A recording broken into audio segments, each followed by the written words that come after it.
سامعین و ناظرین، سب کچھ حاصل کرنے کے باوجود یہ جو اندر کا انسان ہے یہ مطمئن نہیں ہوتا،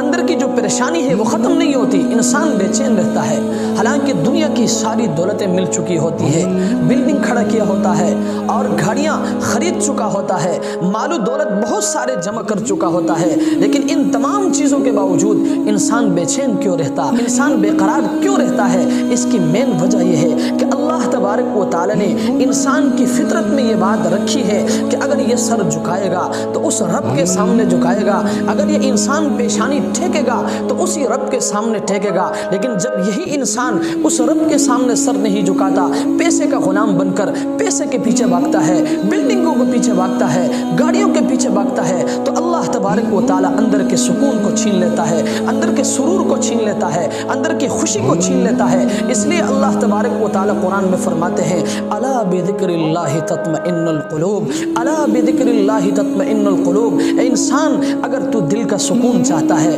اگر تو دل کا سرور چاہتا ہے، اگر تو دل کا چین چاہتا ہے تو اس رب کے سامنے سر جھکاؤ، پھر دیکھو اللہ کی ذات سکون کیسے عطا فرماتے ہیں، چین کیسے عطا فرماتے ہیں، دل کا قرار آپ کو کیسے نصیب فرماتے ہیں۔ محترم سامعین و ناظرین، اس لیے میں اپنے اس میسج کے ذریعے آپ سے بھی گزارش کروں گا کہ اگر آپ بھی دل کا سکون چاہتے ہیں، دل کا سرور چاہتے ہیں، دل کی خوشی آپ